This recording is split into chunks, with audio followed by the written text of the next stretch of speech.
Homens e animais. Uma relação construída através dos tempos que forma hoje um vínculo inseparável. Nós dependemos deles e eles de nós. Mas o quanto conhecemos realmente os animais que nos cercam? Como saber como se sentem dentro do mundo que criamos para eles?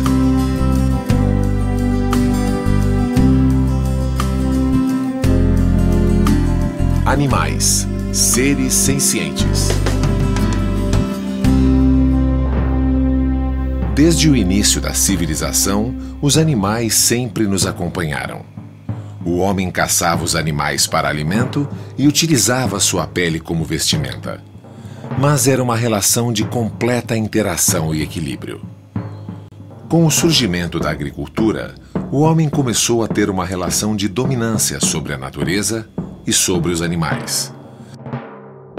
Eles foram domesticados e passamos a explorar sua força para o trabalho pesado, para o transporte e até para a nossa diversão.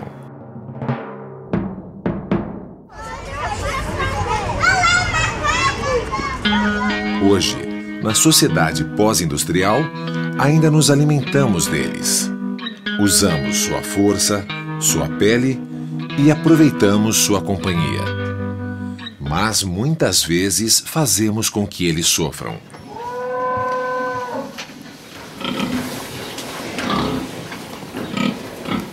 ¿Será que solamente los animales están en este planeta para nuestro servicio? ¿Será que los seres humanos tenemos una interacción tan profunda con ellos que cualquier cosa que le ocurra a los animales nos afecta a nosotros? ¿Hasta qué punto los seres humanos tenemos obligaciones morales con otras especies no humanas? La respuesta es sí tenemos, porque los animales no son objetos solamente, objetos de consumo, objetos de uso, objetos para recrearme o divertirme. Son mucho más que eso. A ideia de que os animais têm sentimentos e necessidades próprias é recente. Durante séculos, eles foram tratados como seres incapazes de sentir. Quando chegou na Revolução Científica do século XVII, que foi um evento maravilhoso e participaram filósofos renomados, a figura de Descartes tem uma característica que deixou um resíduo ruim em relação à maneira como nós podemos ver os animais. Por influência religiosa, ele achava que a sensibilidade era um atributo da alma e só os homens possuíam alma. Então os animais, como não tinham alma, toda forma de sensibilidade que eles pudessem demonstrar, ela não devia ser entendida como sensibilidade, como dor, como sofrimento, mas apenas como automatismos da máquina, à semelhança do ruído de uma roda de carroça em movimento.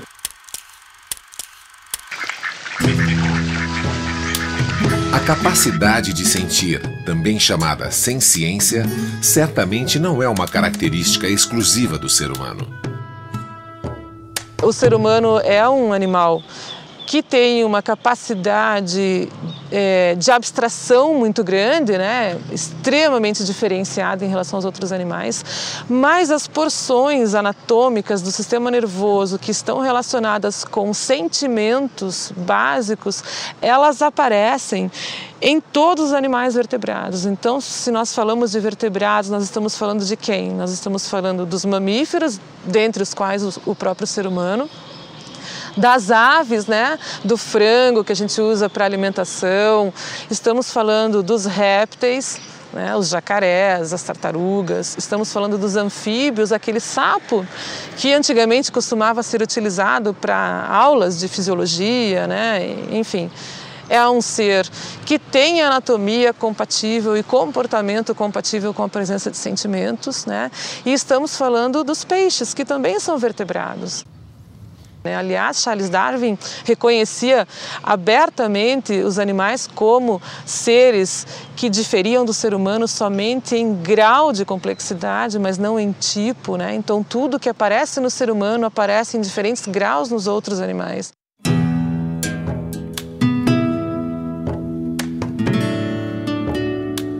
O Hoje, os mecanismos da ciência nos mostram que os animais são seres que sofrem, se alegram, que têm memória e uma série de atributos que nós, humanos, também temos. São seres sencientes, ou seja, têm a capacidade de sentir.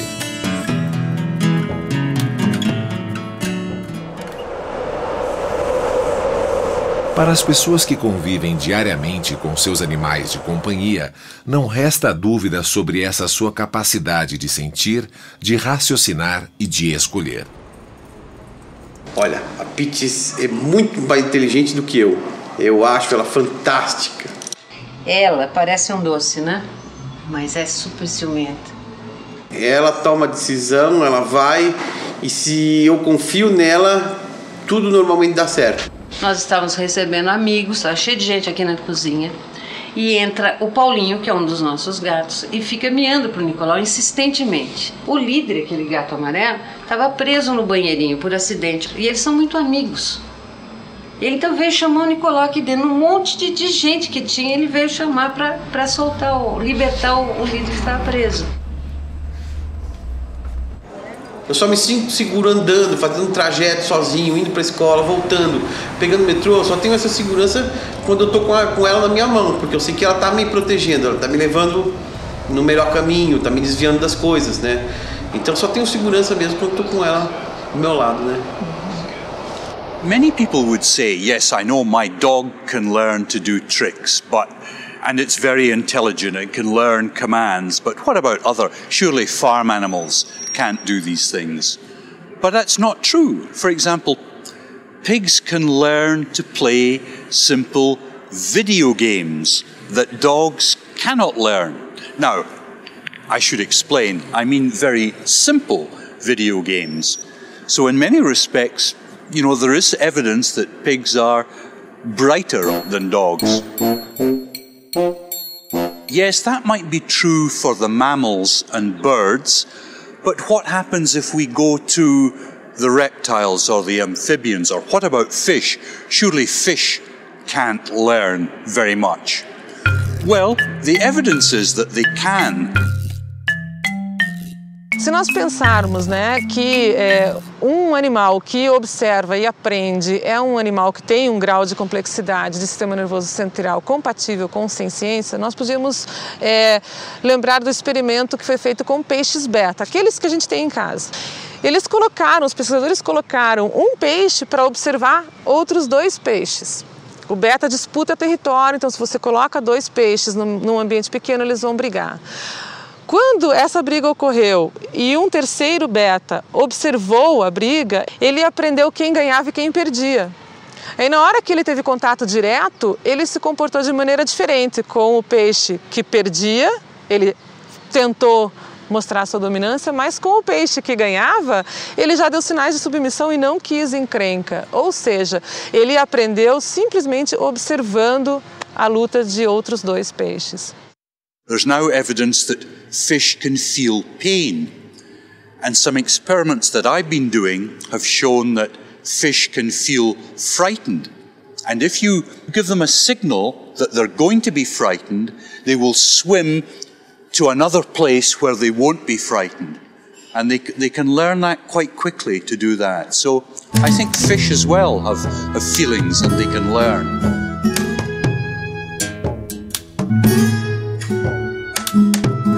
Eu estou convencido, depois de 20 anos quase trabalhando com etologia, de que todos os sentimentos, emoções que os humanos experimentam, os animais experimentam analogamente.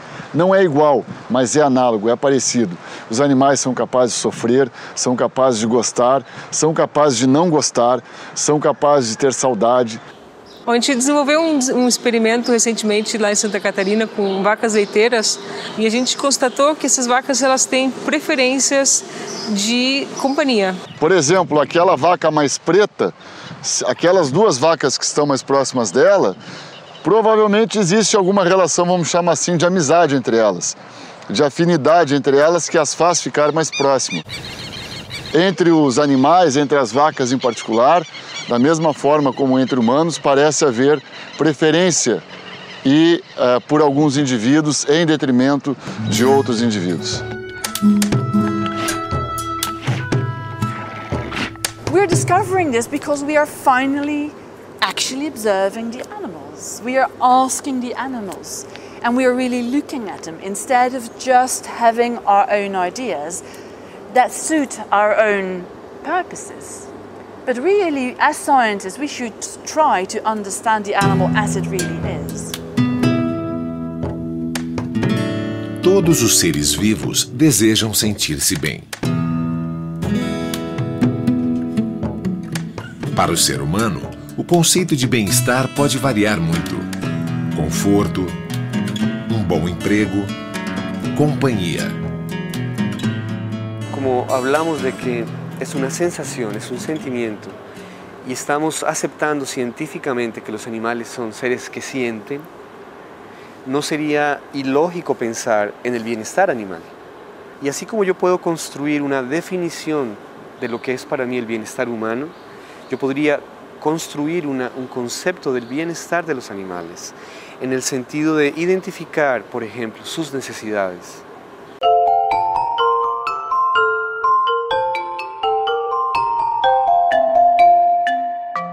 A maior parte das pessoas se preocupa com seus animais de estimação. Procuramos mantê-los limpos, saudáveis e bonitos, para nós. Mas será que é disso que eles precisam para se sentir bem? Tratando de mejorar el nivel de bienestar de un animal de compañía, muchas personas pueden cometer errores de humanizar sus necesidades y no satisfacerlas realmente. As pessoas estão cada vez tentando transformar o cachorro e o gato num ser humano pequeno. E não dá certo. Chegam no consultório reclamando que o cachorro está com cheiro. E o cachorro está com cheiro de cachorro, é coisa óbvia. Está vendo muito essa coisa de banho semanal no cachorro. Se ela não tem um problema médico, isso não é um fator de bem-estar, é de mal-estar. Cada vez que eu dou banho no cachorro, eu descaracterizo o cachorro em termos de cheiro, que é a sua identidade. Outro grande problema do animal de estimação, mesmo que ele esteja em guarda responsável, é a nossa pressão de seleção artificial para padrão racial, né? Cada vez mais estão se distanciando do que são originalmente para coisas que estão trazendo problemas médicos aos animais. Para te dar um exemplo, né? O Bulldog, que é um cão que a gente achou por bem que a raça deveria ter o focinho curto. Então, a incidência de problemas respiratórios nessas raças, né, é muito alta. A gente criou essa raça, a natureza não criou. Gato persa com problemas oculares, Shar-Pei com problemas oculares. Os bacês, os cães que são do tipo linguicinha, né, perna curta e um formato comprido, selecionamos tanto isso, saiu tanto fora do padrão do que seria funcional para uma vida saudável, que a gente vive atendendo nas clínicas veterinárias hérnias de disco vertebral. Nós também modificamos a aparência de alguns animais, cortando suas caudas e orelhas. Essas cirurgias estéticas, então, corte de orelha, corte de cauda, já tem uma resolução do Conselho Federal de Medicina Veterinária considerando mutilação. Então, não é para fazer. A cauda não tem nenhuma função. Tem funções tanto em termos de equilíbrio, então permite um equilíbrio do animal na corrida, nas curvas e tudo, e também na comunicação. Cão e gato usam a cauda na sua comunicação visual. Então, se eu corto, eu estou tirando metade, quer dizer, alguma parte da comunicação deles. A maioria das pessoas ainda não despertou para esse problema como problema de maus tratos. De maus tratos que são dados na melhor das intenções.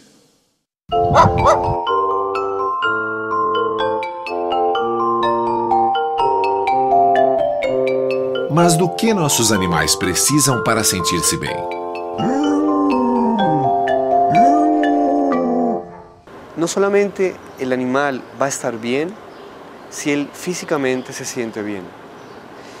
Si él, por ejemplo, experimenta emociones negativas, como el miedo, como la ansiedad, como estar aburrido, porque no tiene ningún estímulo que haga que su mente actúe, él no va a estar bien, él va a tener un estrés mental.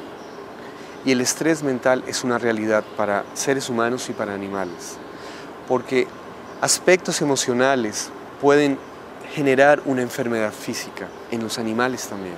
Es lógico, Por ejemplo, un gato no va a estar deprimido por un fracaso en los negocios, pero él puede estar deprimido si su cuidador, su proprietário, muere, por exemplo. Os gatinhos ficam tristes, alegres, deprimidos. O tempo inteiro eles estão demonstrando esses sentimentos. O Tiquinho aqui, por exemplo, quando meu marido ficou doente, teve que ser internado, ele ficou uma semana sem querer comer, acabou adoecendo. Ficou bem deprimido. Depois, quando o meu marido voltou, ele já ficou bom de novo. Quer dizer, demonstra o tempo inteiro os sentimentos. Quando eu estou bem, eu estou alegre por algum motivo, ele também demonstra, brinca mais, fica mais animado. O tempo inteiro a gente está demonstrando. Né, Tico? É ou não é? É ou não é?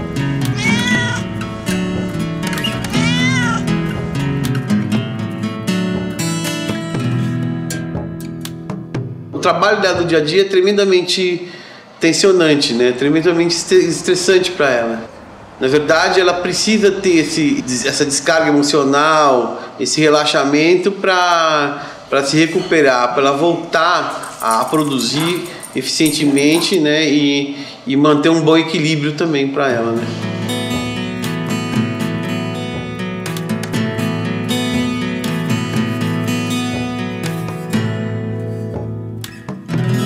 Proporcionar bem-estar para um animal é uma coisa simples. Basta que, na verdade, a gente cumpra alguns princípios básicos que começam com a alimentação, a água, um local adequado e protegido para descanso, a prevenção de algumas doenças, evitar que esse animal passe por situações de estresse, por situações de medo, por situações de se sentir intimidado e, principalmente, que ele possa expressar seu comportamento natural. Então não é só manter alimentado e sem doença.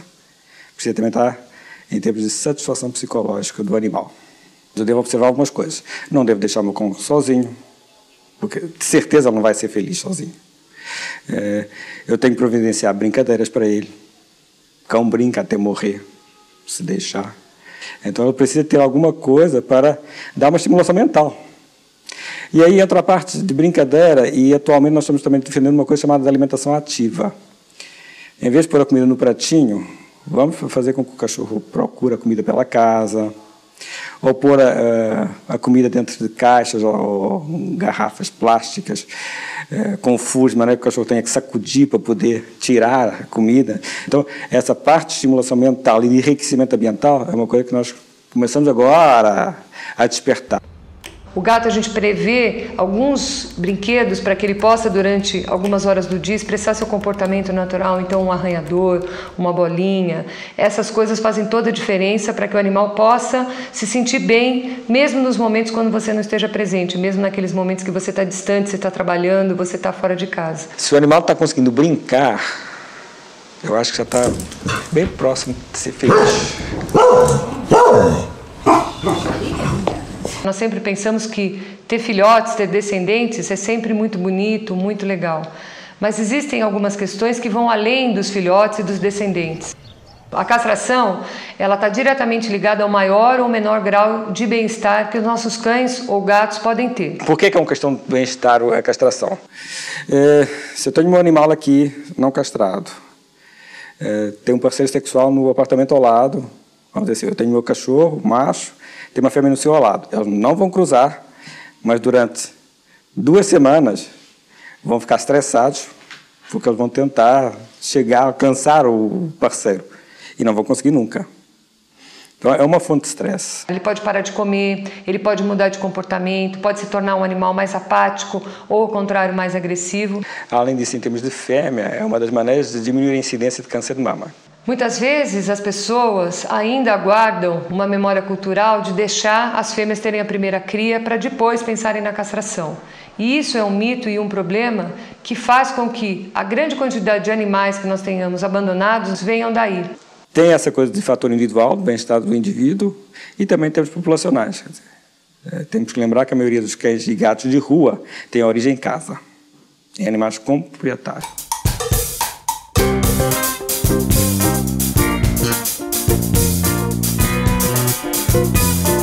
A vida moderna das grandes cidades nos afastou dos animais que decidimos não considerar de estimação. Nós consumimos seus produtos diariamente, mas sabemos muito pouco sobre o modo como eles vivem. A maioria deles vive em condições cujo bem-estar está altamente comprometido. Quem foi numa fazenda? Quem é que sabe como é que é criado uma galinha que põe ovos? As pessoas não sabem, não conhecem. Então acho que a gente tem que começar a conversar sobre isso.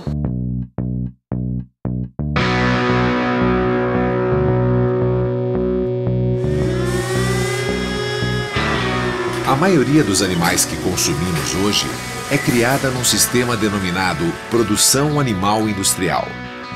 Esse sistema adota métodos intensivos à semelhança das linhas de produção das fábricas, com o intuito de produzir o máximo de produtos animais com um custo mínimo de produção.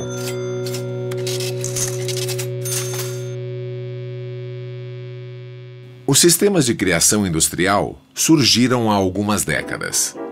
Após a Segunda Guerra, houve uma grande demanda por comida barata e métodos industriais começaram a ser aplicados na agricultura e na criação de animais.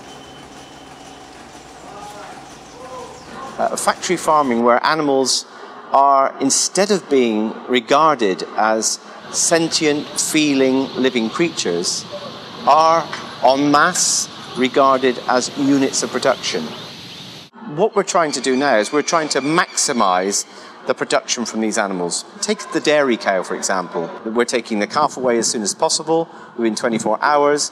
We're getting that animal pregnant as soon as possible again, so we can continue the production. As vacas leiteiras de hoje passaram por seleção genética e são alimentadas com uma dieta não natural de cereais. Elas produzem até 10 vezes mais leite do que produziriam normalmente. Assim como o leite, os ovos que consumimos hoje são produzidos em escala industrial, fazendo das galinhas máquinas de produção. 50 years ago, under non-intensive systems, a hen would have laid eggs in a fluctuating way. There would have been a period where she was laying, a period where she was broody and not laying any eggs. Today, we put her in a cage, we give her food constantly, and she continues to lay. So instead of 40, 50, 100 eggs a year, now these hens are laying 250, 300 eggs a year. They will share the space with 4, 5, 6, 7 other hens. That cage won't be big enough for even one hen to stretch its wings out, and that's where she will live. She will be surrounded by metal bars. She will be stood on a sloping metal floor. At the end of that period of laying, most hens will be taken away to the slaughterhouse. Os frangos também são criados em escala industrial. Vivem em grandes galpões, cuja densidade é tão alta que, quando crescidos, quase não se pode ver o chão. Foram selecionados para crescer rapidamente e recebem uma dieta de alta proteína. Crescem 2 vezes mais rápido que de forma natural. Ao chegarem à idade do abate, com 42 dias, muitos mal conseguem andar, pois seus ossos frágeis não aguentam o peso do corpo. Assim como as aves, a produção intensiva é predominante na criação de suínos. Nesses sistemas, as porcas têm uma única função: reproduzir. Elas passam a maior parte da vida confinadas em gaiolas tão estreitas que mal conseguem se mexer. Os leitoizinhos são separados da mãe em 2 ou 3 semanas. Para crescerem mais depressa, passam a vida confinados, sobre um piso de concreto ou metal, e suas únicas atividades diárias são comer e dormir. In today's modern world, we see the intensification of farming still developing and truly developing on a global scale. Desde 1960, a produção global de leite duplicou, a produção de ovos aumentou quase 4 vezes e a produção de carne aumentou 5 vezes. We see countries like China in particular is having a massive impact on the global situation. Countries like India, countries like Brazil. These are very big, important countries which have moved into much more intensification, like many other parts of the developed world, in recent times. And this brings an increasing pressure on the lives of farm animals. Em 1993, a preocupação com as condições em que os animais são criados em escala industrial levou um comitê internacional de veterinários a elaborar um conjunto de indicadores para avaliar o bem-estar dos animais na produção industrial. Eles foram denominados as 5 liberdades. Livre de fome e de sede. Livre de desconforto. Livre de dor, lesões e doenças. Livre de medo e estresse. Livre para expressar seu comportamento natural. Esses indicadores nasceram para avaliar o bem-estar dos animais de produção, mas podem ser usados para todos os animais, da água, da terra e do ar. Eu creio que as 5 liberdades são uma estratégia práctica e útil. ¿Por quê? Porque a través de eso yo puedo evaluar el bienestar físico con 2 preguntas, puedo evaluar el bienestar mental con 2 preguntas y puedo evaluar el bienestar natural del animal. Ahí yo puedo observar y puedo sugerir cómo mejorar el ambiente, el manejo, la alimentación, las condiciones para que el animal pueda expresar su comportamiento natural. Dentre as 5 liberdades, talvez a expressão do comportamento natural seja a mais comprometida nos sistemas de criação industrial. Quanto menos comportamentos naturais o animal consegue realizar, menor o grau de bem-estar. Por exemplo, se você pegar um suíno que é mantido num piso de concreto, você tem a privação de uma das atividades comportamentais de maior motivação dos suínos, que é fuçar. They love chewing roots and rooting. Their noses are very, very strong, so they like digging in the earth. They can do none of that, and so they develop abnormal behaviors where they completely develop a compulsive habit where they chew the bars because they have nothing to do. They don't know where to go with their energy. They can't run. Pigs love to run around in the field, and they can't do anything, just they have all this pent-up energy, and then they start biting tails. So the farmers have these problems. And they say, oh, pigs are aggressive. But no, pigs aren't aggressive by nature. They become aggressive because they're so bored, they have nothing else to do. You know, if you think of a farrowing sow just before she is about to give birth to little piglets, if you give them this, the opportunity in the wild, they will bring branches and bracken leaves and build a big nest. I think it's very important that we accept with farm animals that they can suffer psychologically this way, chronically, and become very depressed. Assim como acontece com os suínos, o bem-estar das aves na criação intensiva é muito baixo. 90% of hens kept for egg production are kept in battery cages. And we think that these are not good for the animal. Uma galinha passa boa parte do dia ciscando à procura de insetos, sementes, tomar banhos de areia, fazer ninho para botar seus ovos e ter um lugar mais alto para poder alçar pequenos voos também são comportamentos naturais essenciais às galinhas.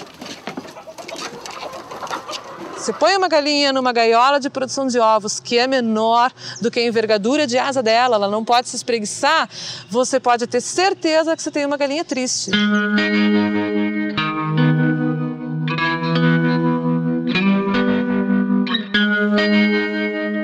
As vacas leiteiras também são acometidas por sérios problemas físicos. Por exemplo, mastite, muitas vezes por mau manejo, mas às vezes porque a vaca produz muito leite e ela fica muito predisposta a ter inflamações na glândula mamária, que é um processo muito doloroso e que é, infelizmente, bastante ignorado na questão do bem-estar animal. E a questão também dos cascos desses animais e dos ossos e articulações, que são animais pesados e que muitas vezes são colocados em ambientes com pisos muito inadequados. Os sistemas de criação industrial não comprometem somente o bem-estar dos animais. O meio ambiente e a saúde humana também são afetados. Você tem uma grande quantidade de resíduos que vão poluir a água, vão poluir o solo, vão comprometer a qualidade de vida das comunidades próximas, sejam elas comunidades rurais ou comunidades urbanas. Subverter a alimentação dos bovinos, dando proteína animal para um animal que tem uma proteína, que é basicamente um transformador de alimento vegetal em proteína, já levou ao aparecimento da doença da vaca louca. De uma forma, por um agente que nem se imaginava. Aquilo não é um vírus, não é uma bactéria, não é nada, é um prion. Tá? É um pedaço de uma proteína que virou um agente patogênico. Então, o que está envolvido nisso é muito mais complexo. Para você falar, compromete a saúde? Com certeza compromete. And think that maybe in the short run it might cost us money to not have big industrial farming and to maybe give animals more space and have higher quality environments, but in the long run, human health and human consumption, I am convinced, will benefit from making that change. E quando o humano vê o animal como uma máquina de produção, ele necessariamente acaba abstraindo todos esses outros aspectos, vendo o animal exclusivamente como uma fonte de lucro. E eu penso que isso é um equívoco, inclusive do ponto de vista do lucro. And also, it should be said, if animals have a good life, the meat is of better quality. There is increasing evidence that stress in animals affects the quality of meat. So I don't think in the end that is the most important argument. The most important argument is that we have a moral responsibility towards giving animals a good life. Ações que melhoram o bem-estar animal têm um grande potencial também para melhorar a produção. Animais bem tratados são animais mais fáceis de manejar, exigem menos força dos trabalhadores, colocam as pessoas com menor risco de acidente de trabalho. Então, no final do dia, o que acontece? O ambiente de trabalho como um todo está mais harmonizado, é menos estressante, as pessoas se sentem melhor. Não é possível pensar o bem-estar animal sem pensar no bem-estar humano. Essas coisas estão associadas. E, de fato, quando as pessoas trabalham com afinidade com os animais, não apenas os animais ficam melhores, o humano que trabalha com os animais também vai se sentir melhor e vai tornar o seu trabalho mais interessante. Bem, eu vou ver se consigo passar por aqui. Vem, Marrom, vem.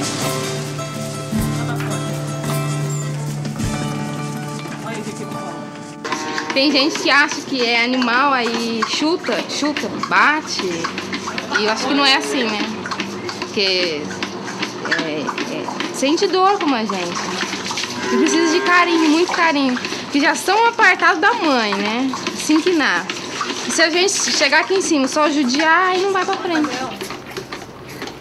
Quando eu cheguei aqui, era totalmente diferente o manejo, era de casinhas, eram os bezerros confinados em baias que eles mal conseguiam levantar, viviam com as orelhinhas caídas, assim, você percebia uma certa tristeza no ambiente. E a hora que a gente foi mudando, com a ajuda da Eliane e da Cleidiane, que trabalham com esses bezerros, que foi dando opiniões, o que elas achavam melhor, o que elas não achavam. E a gente observando também e tentando melhorar, a gente foi adequando o manejo a essa fazenda. O balde com bico é porque os bezerros, eles sentem a vontade de sugar. Todo filhote tem a necessidade de sugar. Como ele é apartado da mãe e não tem como sugar, a gente tentou essa tática do balde com bico, que é o que deu certo. Quer dizer, hoje eles sugam, eles sentem prazer a hora de mamar. Quando eles nascem, né, a mãe lambe, né, para estimular eles a mamar. Aí tem que fazer a escovação até eles mamam. Tanto é o produtor como os próprios funcionários que trabalham na fazenda, e eles ficam assim meio... Nossa, mas será que vai dar certo? Pô, bezerro solto, como? Isso não tem como dar certo. Isso não é bovino de corte, é bovino de leite. E só que com o tempo ele foi vendo que deu certo, que a produção dele foi melhor, que ele teve menos mortalidade, menos bezerros doentes. A hora que eu vejo eles vindo correndo para tomar o leite, isso para mim já demonstra felicidade já. E principalmente a hora que eles saem daqui, que é a hora que eles vão brincar, que eles vão se interagir entre eles. Nesse momento eu posso ver, ó, esses bezerros estão felizes. Nós estamos numa das propriedades do município de Quatro Barras, é uma pequena propriedade, e estamos numa criação de frango caipira. Do primeiro a 30 dias eles são criados num galpão, no galinheiro, um espaço bastante amplo, e depois dos 30 dias então essa criação é criada num sistema livre, semi-confinado. Durante a noite eles são recolhidos, mas logo pela manhã já é aberta a portinha, eles saem, ficam na grama por aí, daí voltam para dentro e saem, a hora que ficam tranquilos. A alimentação dele é natural, sem antibióticos, sem promotor de crescimento. Isso é próprio para o frango caipira. E temos a horta ali que tem a couve, que é um prato preferido. O potencial desse sistema de criação, com relação ao grau de bem-estar, é ótimo. É muito alto o potencial desse sistema, porque elas ciscam, elas pastam, elas tomam banho de areia, elas correm, elas batem as asas. Isso é muito importante para a vida do animal, né? Nossas aves hoje estão com 56 dias e são aves que, se tivessem num outro sistema, no sistema convencional ou industrial, elas já teriam sido abatidas e com um grau de desconforto muito grande, com problemas de patas, com problemas de locomoção em função disso, com um peso muito mais alto do que o seu sistema cardiovascular pode suportar. Os nossos frangos eles são abatidos com 85 dias, 86 dias. Os frangos industriais então eles são abatidos por volta dos 42 dias. Essa margem está diminuindo. Com o avanço da tecnologia, você consegue que eles ganhem mais peso ainda em menor tempo. Então, no transporte, quando eles saem daqui da propriedade, eles são tratados da mesma forma que a gente trata naturalmente eles. Então, nada de agressividade. Existe uma alternativa. Existe como. Você consegue trabalhar a produção de aves com não agressão e trazer uma cultura de não agressão aos animais, o que é importante. E esses pequenos exemplos, que são pequenos ainda, infelizmente, eles servem para a gente não esquecer, né, essa relação homem-animal. Ao contrário da produção industrial, esses sistemas são menos nocivos ao meio ambiente, oferecem menor risco à saúde humana e proporcionam maior bem-estar aos animais. Mas os consumidores precisam saber disso. Eles têm o poder de escolher e exigir animais criados e abatidos de forma humanitária, tanto para o próprio consumo, quanto na forma de ração ou carne in natura para alimentar seus animais. Toda vez que nós optamos por diferentes produtos, por diferentes estilos de vida, nós estamos endossando práticas, né? E é interessante que nós saibamos que tipo de práticas nós estamos endossando, pagando com o nosso dinheiro para que elas aconteçam. Será que elas realmente representam o que eu acredito ser o mais correto? I think if we had some kind of labeling system so that when you bought eggs, you had a picture of battery cages or a picture of another husbandry system, so that the person who was buying the eggs could see this is where these eggs come from, or this is where these eggs come from, and look, it's really quite different. Which eggs would I like to buy? Então eu acho que a divulgação da informação é fundamental, para que as pessoas tomem consciência desse processo e se engajem nesse movimento de conquistar etapas no processo de conquistar o bem-estar dos animais. Hoje na Europa, bem-estar animal é o assunto que gera o maior número de correspondência para os políticos nos países da União Europeia. Por causa da pressão popular, baias de porcas já são proibidas na Inglaterra, Suécia, Dinamarca, Finlândia e Holanda. Baterias de gaiolas para galinhas poedeiras serão proibidas na União Europeia a partir de 2012 e várias outras práticas de confinamento estão com os dias contados em diversos países. E tem que lembrar que a ciência do bem-estar animal é uma ciência relativamente nova. A primeira cátedra de bem-estar animal, ela foi iniciada em 1986 na Universidade de Cambridge. No Brasil nós tivemos as primeiras disciplinas de bem-estar animal em 98, 99 na Universidade de Brasília e na Federal Fluminense. E de lá para cá nós temos que 30 a 35% dos cursos de graduação em medicina veterinária e zootecnia já tem ou a disciplina ou os temas de bem-estar animal abordados. Então é fundamental que um profissional, ao ser formado, ele entenda desses princípios e os aplique no dia a dia da clínica, da cirurgia, da produção, dos animais de laboratório, enfim, em todas as áreas onde esse profissional vai ter que exercitar a sua formação, ser médico veterinário. Hoje, utilizamos animais para os fins mais diversos. Na ciência, no esporte, para nosso entretenimento e ainda para o trabalho pesado. Talvez os animais de trabalho sejam aqueles menos pensados quando a gente lembra do princípio das 5 liberdades. É importante que a gente lembre que esses animais também têm seu comportamento natural e para que possam ter seu bem-estar preservado, eles precisam muitas vezes de coisas muito simples. Um cavalo gosta de espaço para que ele possa correr, ele gosta de um pasto verde com grama baixa, ele gosta de um lugar sombreado para que, na verdade, ele possa descansar durante algumas horas do dia e, principalmente, que ele tenha outros animais, outros cavalos, outros animais com que ele possa dividir suas horas do dia, para que possam coçar suas costas, para que eles possam interagir, para que eles possam brincar, porque isso faz parte do repertório de comportamento natural de um cavalo.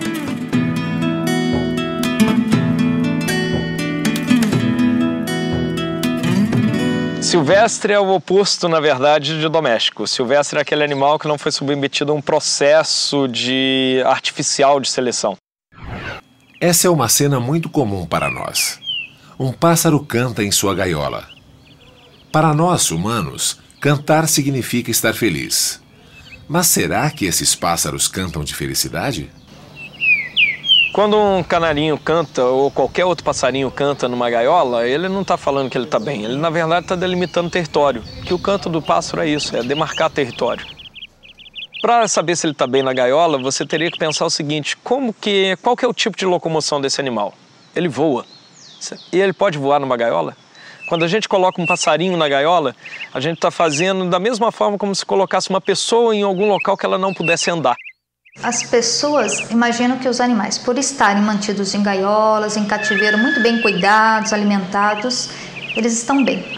Agora, para o animal silvestre, ela está privando o seu maior dom, que é a liberdade, que é a possibilidade deles voarem, deles buscarem seu alimento, deles reproduzirem. Isso é a vida para os silvestres. Se você priva os animais da liberdade, você, na verdade, está privando da própria vida, da sua essência, da sua natureza. As pessoas cortam as asas dos animais e falam, ele está solto. Mas o que é solto? Se ele não pode voar e se esse é o comportamento dele. Então não é liberdade, ele não está livre, tem uma aparência de livre.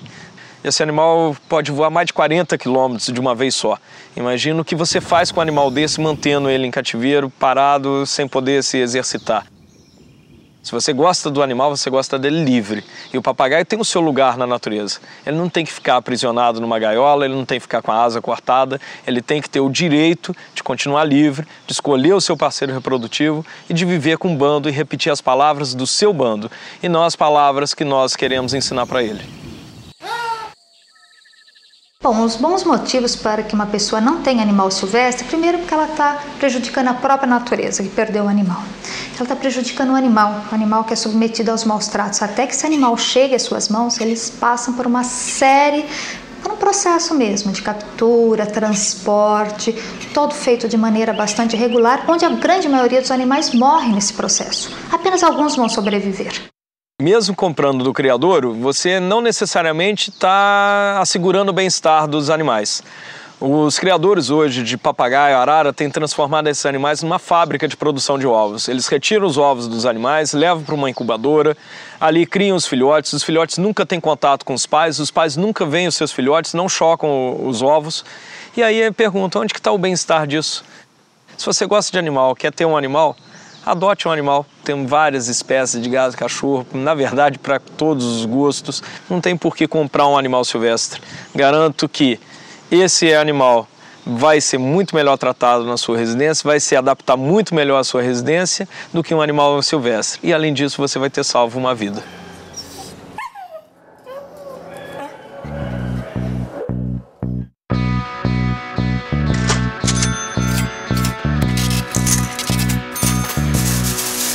Muitos espetáculos ainda utilizam animais para o entretenimento. O bem-estar dos animais que participam destas atividades é constantemente ignorado e muitas vezes impossível.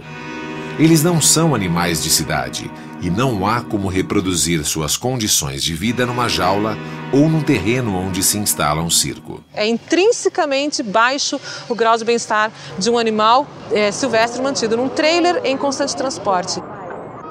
Nós temos casos de leões com a coluna atrofiada porque ele simplesmente foi mantido num recinto exíguo. Chimpanzés, em geral, os dentes são arrancados, se mutila o animal porque na hora que ele vai ficando adulto ele poderia causar acidente. Elefantes são mantidos sem poder se movimentar, exceto no espetáculo. Outro ponto de muita preocupação, as técnicas de ensino. É praticamente impossível você ensinar, por exemplo, um tigre a passar num arco de fogo só com reforço positivo. Não existe reforço positivo que vá fazer o tigre fazer isso. Ele deve estar recebendo reforço punitivo. Não! Isso a gente afirma pelo que a gente conhece da aprendizagem animal. Então não existe como compatibilizar uma atividade itinerante, circo, por exemplo, com o bem-estar dos animais. A falta de bem-estar já causou a proibição de espetáculos com animais em muitos países e também em muitas cidades brasileiras. Mas um outro espetáculo muito popular também não considera o bem-estar dos animais que dele participam. Por que um animal de rodeio pula? Será que ele é uma fera? Por que no rodeio eles usam o sedem, né? Se o animal não tiver com sedem, ele não pula tanto, então ele está sofrendo. Ele está sofrendo, lógico que ele está sofrendo. O sedem é uma tira de couro que comprime a virilha de equinos e bovinos no rodeio. A virilha é uma área sensível em todos os mamíferos. Em sofrimento, os animais tentam se livrar desse instrumento a todo custo. É fácil perceber que esses animais estão estressados, nervosos e amedrontados. O som alto, chutes, gritos e o confinamento em espaços pequenos levam os animais que participam dessas festas a um estado de alerta permanente, o que gera um nível altíssimo de estresse. Para este cavalo, o estresse pode ter causado algum dano neurológico. O uso de animais de uma maneira geral, onde o ser humano tenta mostrar dominância, já parte de um princípio inadequado. Nas diversas provas de montaria, de laço e nas vaquejadas, o ser humano tem que subjugar o animal de forma violenta para atingir o maior número de pontos num tempo mínimo. Assustados, esses novilhos correm, mas não têm como escapar. Fraturas, hematomas e outros danos físicos muitas vezes aparecerão somente algum tempo após a prova. Se nós admitimos que a gente aceita que o sofrimento do animal no rodeio é justificável porque algumas pessoas acham divertido o rodeio, a gente abre as portas para uma relação com os animais que permita a consideração de animais como objetos que a gente pode utilizar da forma que quiser, sem levar em consideração qual o sentimento pelo qual ele passa, o animal passa em função da nossa ação.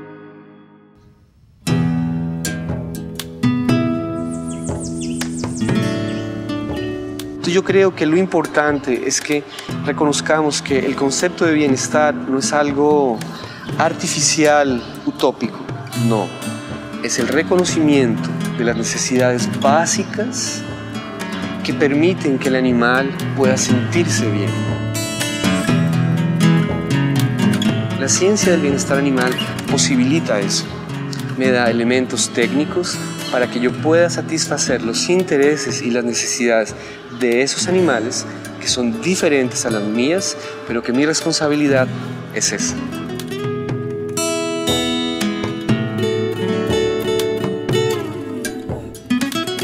Por que me preocupar com o bem-estar animal? Pelo mesmo motivo que eu me preocupo em não sofrer. Eu não quero sofrer, né? Eu não quero causar sofrimento aos outros seres. Eu quero que os meus filhos vivam num mundo melhor, né? E isso passa pela preocupação do sofrimento do outro.